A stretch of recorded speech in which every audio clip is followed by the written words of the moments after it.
Salut à tous, bienvenue. On est content de vous retrouver, surtout de vous présenter une belle et une grande association, Sauveteurs sans frontières.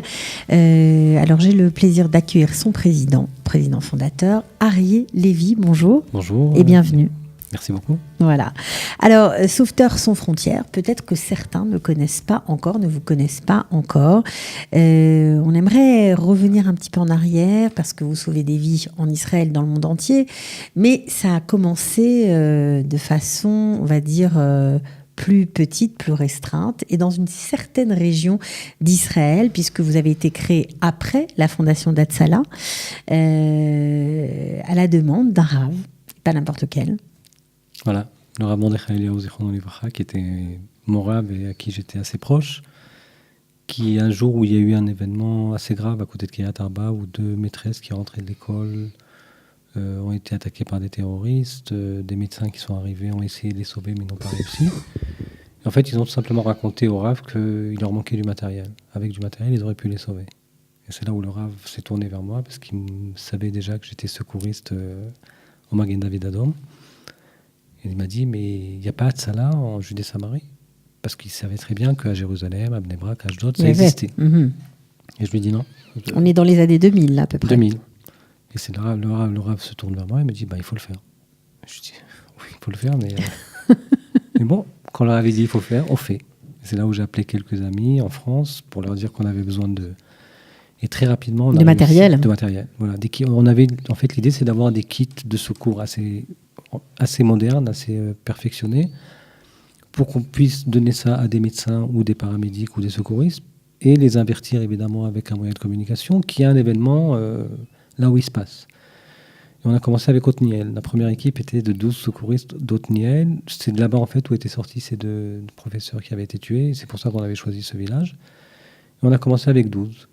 Mais avec 12, on est resté pas plus de 2 semaines, puisque 2 semaines après, il y avait le yeshuv de Tsurim qui s'est réveillé, Alon Shwout qui s'est réveillé. Chacun voulait son équipe de secouristes. Nous aussi, il faut aussi nous sauver la vie à nous. Ça fait que très rapidement, on est arrivé à 250 et à 300 et à 350 secouristes. Vous êtes combien aujourd'hui? En Israël, 850 secouristes équipés. Ok. Et en 2005, tout le monde se rappelle du tsunami en Thaïlande, en Sri Lanka, en fait, dans toute cette région. Et c'est encore une fois, quand j'étais dans le bureau de Rav, où le Rav se tourne vers moi et me dit « Alors, vous y allez ?» Alors là, on passe dans une autre dimension, parce que pour l'instant, vous sauviez des gens en Israël. Et plus clairement dans la région de Judée-Samarie. En Judée-Samarie, voilà, ouais.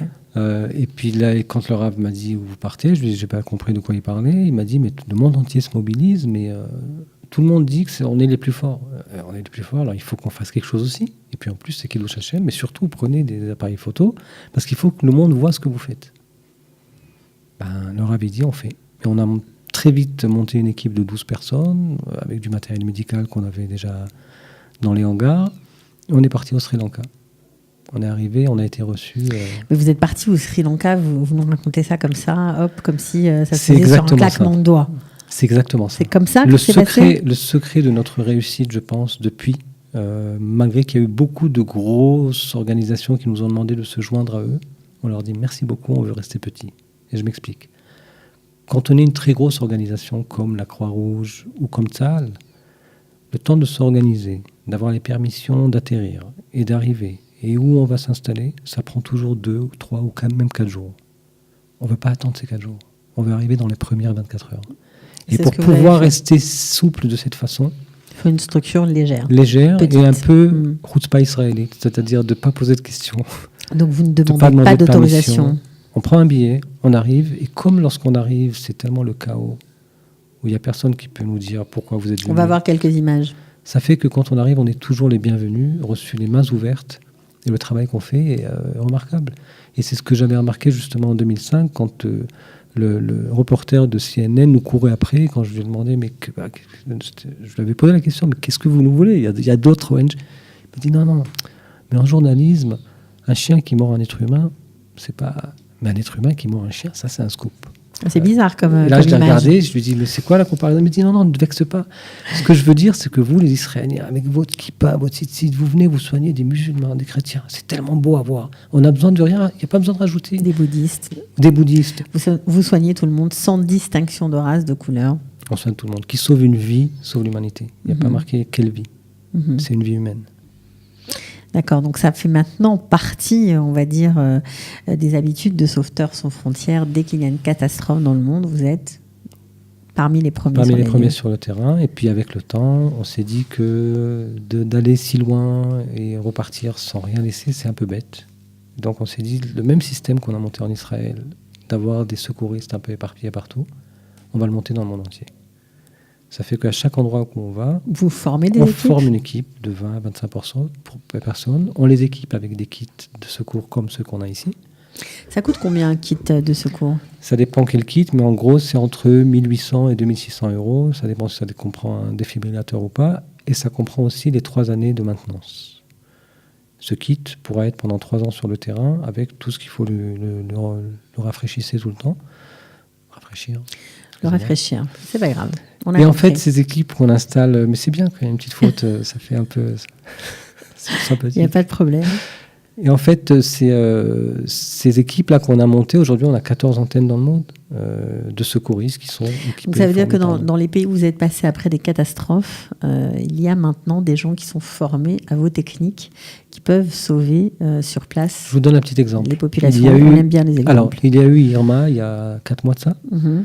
Je ne sais pas si vous avez... Mais regardez sur Internet combien de temps ça a pris à la Croix-Rouge à arriver. 6 jours. Nos secouristes étaient en 4 heures. Vous allez me dire comment? Vous avez un mirage? Mais non, parce qu'en 2014, on a installé une équipe en Guadeloupe. Et en bateau de Guadeloupe à Saint-Martin, ça fait moins de 2 heures. Ils se sont organisés, ils ont pris le bateau, ils sont arrivés. Seuls, ils arrivent à faire tout ça seuls, à avoir Oui, cette parce- prise de Oui, conscience. il y a un chef d'équipe qui est formé, évidemment. Très souvent, ils viennent en Israël pour qu'on les rôde. Par exemple, là au Mexique, quand il y a eu le tremblement de terre, on a envoyé le chef d'équipe d'Haïti qui a rejoint les Israéliens qui ont été au Mexique pour justement s'habituer et apprendre sur le terrain comment on s'y prend et comment on fait les choses. C'est très important ce travail d'équipe parce que ça fait prendre conscience de comment... Très souvent, il n'y a pas de réponse parce que faut comprendre que quand on arrive à un endroit où il y a eu un tremblement de terre, il n'y a pas de téléphone, il n'y a pas d'eau, il n'y a pas d'électricité, il n'y a pas de mairie, il n'y a pas de police. C'est une activité très importante aujourd'hui chez Sauveteurs sans frontières, les sauvetages à l'étranger, par rapport à ce que vous faites sur le terrain en Israël. Ça prend quoi comme place? On va dire que quand il y a des catastrophes naturelles, on met sur ça toutes nos énergies et ce qu'on peut pour essayer de faire le maximum possible. Mais même quand il n'y a pas de grande catastrophe naturelle, là, le moment où on parle, au Mali, il y a notre équipe qui est en train de faire une opération médicale à Mopti, au nord du Mali. C'est-à-dire que même au quotidien, il y a des opérations qui sont faites. Il y a 1 mois et demi, on était en Zambie où il y avait aussi une opération lunettes, médicale et formation qui a été faite. C'est tout simplement parce que l'ambassade de Zambie en Israël a fait appel à nous pour nous demander de faire la même chose de ce qu'on a fait au Kenya il y a 1 an et demi. C'est-à-dire que les pays entendent un peu notre action et ils veulent qu'on les aide à faire la même chose, c'est-à-dire d'installer une structure de secourisme en cas d'urgence dans leur pays. Et on le fait avec volonté. Alors, on comprend à vous entendre parler qu'après le fameux tsunami de 2005, l'association Hatzalah Yosh, qui était à l'origine, s'est transformée en Sauveteurs sans frontières. Exactement. C'est à ce moment-là que Sauveteurs sans frontières a été créé. Alors, vous parliez du RAV qui vous avait demandé de prendre des appareils photo, en gros de faire parler de votre action. Vous avez pris aujourd'hui conscience de ce que ça fait en termes de hasbara, en termes d'image d'Israël à l'étranger? Bien sûr qu'on a pris conscience. Je pense que, vous savez, il y a la semaine dernière, j'étais à l'hôpital Shaare Tzedek avec une Palestinienne. À Jérusalem. À Jérusalem. Mm-hmm. Avec une maman palestinienne et sa petite qui est très malade. En fait, c'est notre chef d'équipe dans les territoires palestiniens, Dr Ali Shrouk. Vous avez sûrement entendu parler de lui. Mm-hmm. C'est ce secouriste qui avait sauvé la femme et la fille du Rav Mike Michael qui a été assassiné dans un attentat. C'est notre chef d'équipe chez les Palestiniens qui soignent des Juifs ou des Palestiniens. C'est ça qui est important de le dire, parce que vous travaillez aussi dans les territoires palestiniens et vous aidez les Palestiniens, vous les sauvez quand il le faut. C'est plus que ça. C'est que nos secouristes, qui très souvent sont ce qu'on appelle les colons, avec les grandes péotes et les grandes kippas, travaillent main dans la main avec des Palestiniens quand il s'agit de sauver une vie. Et c'est ça qu'il faut dire, c'est ça qu'il faut savoir, parce qu'ils vivent ensemble. Et quand il s'agit de sauver une vie, c'est ce qu'on appelle extrémiste d'un côté et très souvent extrémiste de l'autre, se serrent les mains pour sauver une vie. Et justement, je voudrais finir cette histoire, c'est que cette maman, à la fin des soins qu'elle a reçus pour sa fille qui est très malade, elle est tournée vers moi, elle m'a dit, tu sais, j'ai jamais aimé les Israéliens. Mais à partir d'aujourd'hui, j'aimerais devenir l'ambassadrice du bon cœur des Israéliens dans mon village. Elle habite à Daïché. J'ai fait un post sur Facebook. Pour moi, c'est important de transmettre ces messages, parce que ce sont des réels messages. Et je pense que si un jour, on espère tous que la paix viendra, oui. Ça viendra, je pense, plus de ça que des dirigeants d'État qui vont signer des papiers qui finalement... On a compris que les papiers, ça ne servait pas à grand-chose. Voilà. En tout cas, chez nous, c'était pas tellement...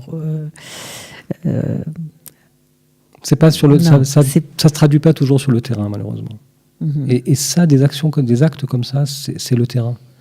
Parce que cette maman va raconter à sa fille, à son mari, il y a toute la famille qui vont savoir que quand je vois un secouriste palestinien qui m'envoie des photos de tous ces enfants qui se bagarrent pour mettre la casquette de SFCF avec le kit, il se passe quelque chose dans cette famille. Ils savent que vous allez aider aussi les soldats quand ils en ont besoin. Oui. Mm-hmm. En 2014, il y a un de nos secouristes du village Roussan, qui est juste à côté de Beitar Illit, qui m'envoie un message en me disant « Arié, s'il y a besoin, je suis là ». Maintenant, il faut comprendre qu'on parle dans une période de guerre, où même nos amis palestiniens peuvent devenir presque ennemis. Parce qu'il y a une tension énorme, tout se bouscule. Bien sûr. Et quand je vois ce message, je lui envoie un petit sourire en lui disant arrête de se moquer de moi. Voilà. Et il me répond non, je suis très sérieux. Je lui dis oui, mais on est en train d'aider les soldats à Sderot. Il me dit non, alors s'il y a d'autres choses, même si ça se dérote, je le ferai avec plaisir. Bon, les soldats, il ne faut pas exagérer, mais les autres avec plaisir. Mais il y a quand même quelque chose qui se passe. C'est-à-dire c'est un Palestinien, un jeune Palestinien qui est dans une université, ceux qui sont, on va dire tous ceux qui sont normalement très agités, mais qui a quand même, il s'est dit non, ok, les soldats, je vais peut-être me faire tuer dans mon village demain, mais si c'est aider la population à Sderot, pourquoi pas, je suis prêt à vous aider. Alors ça veut dire qu'il y a quelque chose qui se passe. C'est quoi le plus beau souvenir d'Arié Lévy pendant toutes ces années ? C'est difficile d'en choisir un, mais... Oui, il y en a beaucoup, mais par exemple, ce petit bébé à Mali qu'on a mis au monde qui s'appelle Harry. Ça fait plaisir. Ça fait plaisir. Ils n'arrivaient pas à dire Harry, alors ils ont dit Harry, et ils l'ont appelé Harry. Alors il y a un petit bébé qui doit avoir aujourd'hui 4 ans, qui s'appelle Harry, dans un village qui s'appelle Torah. Oui, effectivement, c'est intéressant, voilà. C'est sûr. Ouais. Donc c'est plutôt le côté incroyable quand on sort du pays qui vous a marqué. C'est plutôt ce côté-là que... C'est cette force de très souvent, on est même surpris. On est même surpris d'entendre que quand ils entendent qu'il s'agit... On a des techniques qu'on a fait. Par exemple, là, actuellement, on a une demande d'un hôpital en Inde qui nous demande de copier une des techniques qu'on a fait ici en Israël chez eux. C'est-à-dire, il y a des choses qu'on a réussi à faire qui, Baruch Hashem, aujourd'hui sont copiées, beaucoup d'endroits dans le monde veulent s'entraîner et se servir de nos techniques. Alors justement, vous avez une technique que vous avez mis au point avec un espèce de robot. Alors peut-être que ceux qui nous écoutent ne savent même pas que ça existe. C'est un robot qui ressemble en tout point à un humain, voilà, avec du vrai sang qui coule, un cœur qui bat, de la peau, voilà. Et c'est un robot que vous mettez à la disposition des sauveteurs pour qu'ils se forment aux situations d'urgence. C'est un robot qui coûte cher, voilà, $200 000 le robot quand même. Alors c'est important aussi pour moi de dire ici que c'est grâce à la Fondation Adélis, parce que c'est un projet très coûteux. En fait, l'idée était on a remarqué avec le temps que tous nos secouristes qui n'ont jamais été dans un attentat, le jour où ils sont confrontés à cette scène affreuse, sont figés devant... Sont en état de choc. En état de choc. Le bruit, la fumée, les odeurs. Ouais. Les cris. Et c'est là où on s'est dit qu'il faut absolument trouver la méthode pour pouvoir les confronter à cette réalité. Et pour pouvoir... pour que le jour où ça arrive, qu'ils soient entraînés. Mhm. On a créé pour ça une unité de simulation médicale d'urgence. C'est en fait une ambulance un peu plus grande, avec tout autour, on va dire cette scène dont je vous ai parlé. Il y a le bruit, la fumée, les cris avec des haut-parleurs qui sortent des bruits de sirènes et de cris et d'hurlements. Et il y a aussi ces robots-là, ces robots qui sont presque comme des êtres humains parce qu'ils saignent, ils respirent, ils vomissent, ils crient, leur cœur bat. Et quand il y a une hémorragie grave, parce qu'il y a plusieurs lieux où il y a une hémorragie, et tout est, évidemment, on peut régler tout et décider où ça va sortir. Et c'est électronique, on imagine. Ça fait que dès que le secouriste arrive, avec tout ce stress qu'il a et l'adrénaline qu'il a, il doit faire un garrot pour fermer cette hémorragie, pour stopper cette hémorragie. Et s'il ne le fait pas, s'il le fait pas bien, ou s'il le fait mal, ça continue de saigner. Ça saigne toujours. Et je peux vous dire que c'est surprenant, mais 90% des secouristes, même qui sont avec beaucoup d'expérience, n'arrivent pas à arrêter l'hémorragie sur le terrain. Parce qu'il y a vraiment tout ça. Il y a le stress. Et après qu'on a vécu cette scène-là, ça aide beaucoup après, la prochaine fois, pour pouvoir arriver et ne pas être perturbé par tout ce qui se passe autour et vraiment être concentré. Il faut savoir qu'aujourd'hui, on a des équipes du monde entier. Philadelphie, Danemark, Finlande, Suisse, France. Qui viennent suivre ce programme. Qui viennent pour s'entraîner, pour avoir 2 jours de stage avancé, parce qu'évidemment, on a quand même une technique très avancée dans tout ce qui est la médecine tactique, c'est-à-dire la médecine d'urgence sur le terrain rapide. C'est aussi une méthode israélienne. Ils apprennent cette méthode et après, ils ont quelques heures d'entraînement avec cette unité mobile qui les rentre vraiment dans le bain complètement. Mais ce qui est extraordinaire, c'est de voir que même ceux qui l'ont fait 2 ou 3 fois, la 4e fois, ils vont encore une fois rentrer dans le même stress et crier, hurler de partout, parce que ça rentre vraiment dans le... c'est un projet qui vraiment donne ses fruits. Aujourd'hui, on entraîne aussi des unités spéciales de la police et de l'armée. Oui, vous travaillez tout le monde ensemble, bien évidemment. Magen David Adom aussi, qui vous informe des cas. Et vous avez une application extraordinaire qui localise et les secouristes et qui permet à des bénévoles potentiels de signaler des accidents. En fait, c'est une application qui a été développée suite aux attentats du Bataclan. C'est 2 amis français qui m'appellent et qui me disent « Ari, on veut absolument faire ce que vous avez fait en Israël en France. » Je dis « Ouais, mais ça va prendre quelques années, c'est pas du jour au lendemain. » Non, il faut que ça aille vite, c'est pas possible, ça a pris 35 minutes pour les secours à arriver, chez vous, vous êtes en 3 minutes, comment on fait pour... Je leur dis « Trouver un moyen, il faut trouver avec la technologie quelque chose, mais... » Si vous voulez monter avec la structure, avec le schéma que nous on a fait, ça va prendre 3, 4, 5, 6, 10 ans. Un truc technologique. Et ils ont trouvé l'idée de se dire, en fait, chaque personne est géolocalisée avec son téléphone. Chaque personne qui s'enregistrera sur cette application sera géolocalisée. Une alerte qui sera envoyée, elle sera envoyée dans le périmètre qu'on va décider, c'est-à-dire ça va être 3 ou 4 ou 5 km de l'endroit où se passe l'accident. Et tous les secouristes qui seront enregistrés autour recevront une alerte et pourront se rendre très rapidement sur les lieux. Ça fait ses preuves. Mais ce ne sont pas forcément des secouristes munis de kits comme vous. Exact. Mais justement, avec le temps, grâce à cette application, aussi. Beaucoup de secouristes, finalement, ils s'enregistrent et ils réalisent qu'attends, et s'il se passe quelque chose, j'ai rien en main, alors ils vont acheter au moins le minimum, mais ils veulent être équipés avec quelque chose. C'est que depuis, on a eu besoin d'équiper beaucoup de secouristes.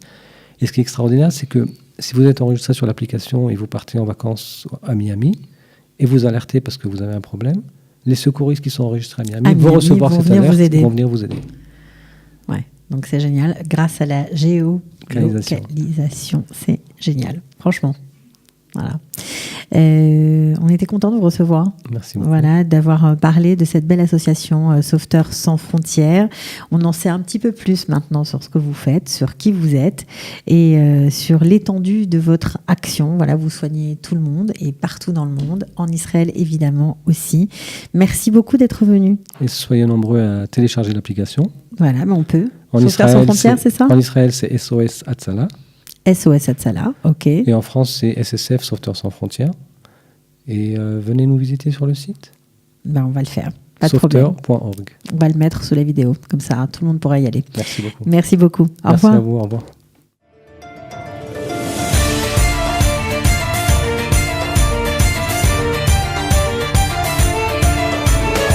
la générosité, des talents et du cœur. C'est la sauce du jour sur studioqualita.com.